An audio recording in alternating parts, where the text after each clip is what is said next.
जय गुरुदेव।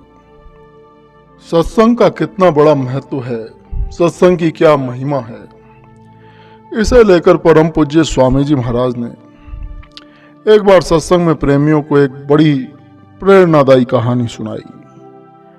स्वामी जी महाराज ने सुनाया कि एक बार की बात है, एक चोर था। चोरी करने में वो बड़ा निपुण था, दक्ष था।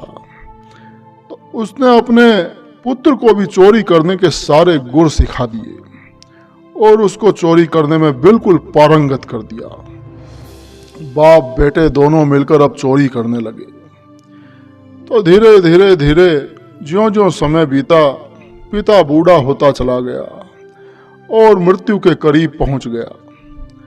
तो एक दिन उसने अपने पुत्र को बुलाया और कहा कि देखो बेटा, मैं तुम्हें दो बातें बताता हूं, इनका पूरा पूरा पालन करना। तो पहली बात तो यह है कि कभी किसी सत्संग में भूल कर भी मत जाना, भूल कर भी सत्संग में मत जाना। और दूसरी बात यह कि कभी अगर चोरी करने में पुलिस तुम्हें पकड़ ले तो कभी भी अपनी चोरी करने की बात को स्वीकारना मत, मानना मत।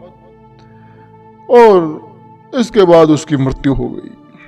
पुत्र का तो पैसा ही चोरी करना था, वो चोरी करता रहा और चोरों का राजा बन गया।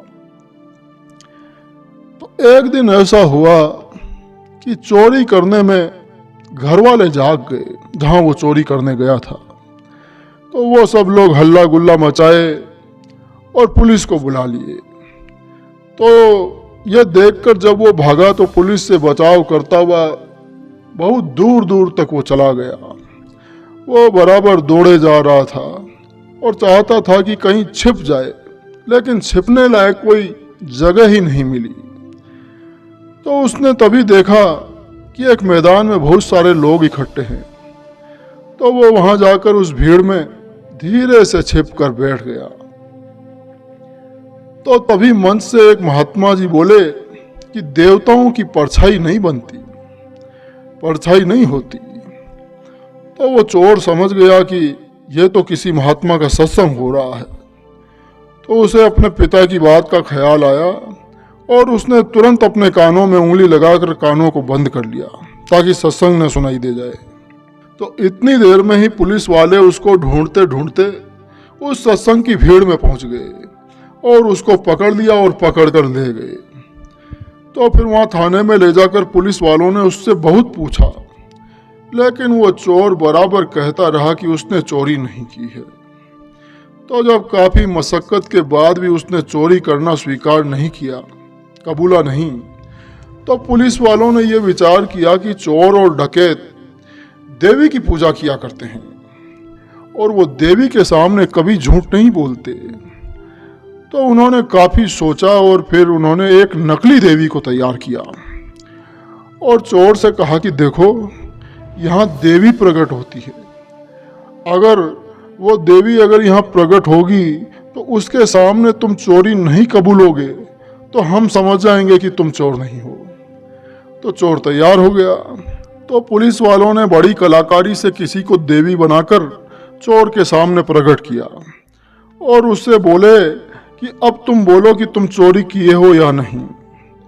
तो देवी, अपनी इष्ट देवी को देखकर वो चोर सामने सच बोलने ही जा रहा था कि उसने देखा कि उस देवी की परछाई बन रही है, परछाई पड़ रही है। तो उसको सत्संग की वो बात जो उसने सुनी थी वो याद आ गई। तो उसने देखा कि परछाई बन रही है तो वो समझ गया कि ये देवी नहीं है, ये चालबाजी है। तो उसने झूठ बोलते हुए कहा कि नहीं, मैंने चोरी नहीं की है, मैं चोर नहीं हूँ।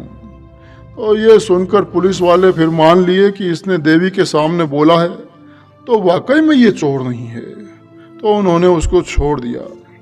उसके बाद उस चोर ने सोचा कि 1 मिनट सत्संग सुना, उससे मेरी जान बच गई, तो जरूर ही सत्संग से मेरा बहुत फायदा होगा। और फिर वो चोर बराबर सत्संग में जाने लगा और उसने चोरी करना छोड़ दिया और सारे बुरे काम छोड़ दिए और एक भला मानुस बन गया। तो परम पूज्य स्वामी जी महाराज ने ये कहानी सुनाते हुए कहा कि सत्संग की महिमा अपार है, अपरंपार है। सत्संग से मनुष्य सभी बुराइयों को छोड़ देता है और अच्छा बन जाता है, सही इंसान बन जाता है और सच्चा भक्त बनकर प्रभु को प्राप्त कर लेता है। इसलिए सत्संग की महिमा अपरंपार है। जय गुरुदेव।